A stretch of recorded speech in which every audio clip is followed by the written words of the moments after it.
Morning everyone, সকলের সামনে চলে এসেছি। দেখো, সকালে ঠাকুর ঘরে চলে এসেছি পুজো পাঠ নিয়ে। আর এই পুজো পাঠ করে তোমাদের সঙ্গে একটা জিনিস অবশ্যই শেয়ার করব, সেটা হলো আমার গাছের ফুল আর আমাদের গাছের আম তুলে।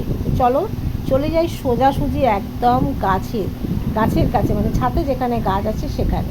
আর এই দেখো বন্ধুরা, এখানে আম তোমাদের কদিন আগে দেখিয়েছিলাম যে গাছে আম হয়েছে। আমগুলো কিন্তু আরেকটু বড় বড় হয়েছে বৃষ্টির জলে। দেখো, আর এখানে কতগুলো আম রয়েছে দেখতে পাচ্ছ তোমরা। এই দেখো, ঘুরি ঘুরি দেখাচ্ছি। দেখো, এই দেখো আমগুলো একটু একটু বড় বড় হয়েছে।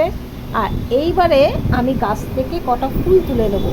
দেখো, গাছে আমাদের কোনো ফুল গাছ নেই, শুধু এই গাছটাই আছে। আর এখান থেকে কটা টপ ফুল তুলে নিই, আর নিয়ে তোমাদের সঙ্গে ঠাকুর ঘরে তো পুজো আস্থা দেখিয়ে দিয়েছি তোমাদের। আর তারপরেও আমি ভাবলাম না, কটা ফুল তুলে নিয়ে যাই।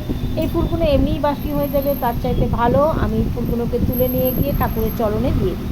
তাই ফুলগুলো গাছ থেকে তুলে নিয়ে গিয়ে যথারীতি আবার চন্দন দিয়ে গঙ্গা জল ছিটিয়ে আমি চলে গেলাম আবার ঠাকুর ঘরে, ঠাকুরকে ফুল দিয়ে চলে এলাম। আর কি সুন্দর ওয়েদারটা রয়েছে, দেখো মেঘলা মেঘলা একটা, খুব সুন্দর লাগছে দেখতে।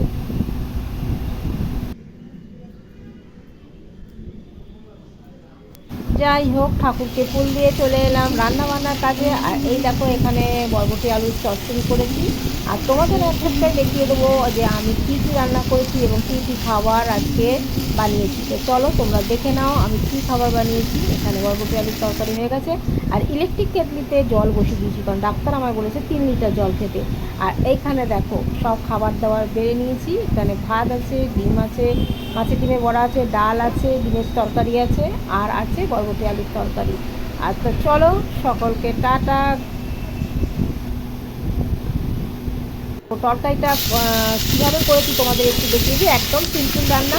এখানে 5 ফোড়ন দিয়েছি, কালো জিরে আর 5 ফোড়ন মিশিয়ে দিয়েছি, দিয়ে এখানে বরবটি আলুটা দিয়ে দিয়েছি।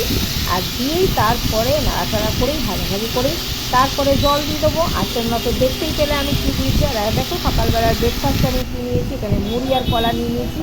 তাই খেয়ে নেবো সবাইকে এখনকার মতো মুড়ি আর কলা চটকে খেয়ে নিয়ে আমি তারপরে চলে যাব স্নানে। কারণ এখন আমার আর স্নান করে পুজো করে জলখাবার খাওয়ার আর কিচ্ছু উপায় নেই। ডাক্তার বলে দিতে স্ট্রিক্টলি যে সব কিছু আগের থেকে করতে হবে। তো চলো সবাইকে টাটা।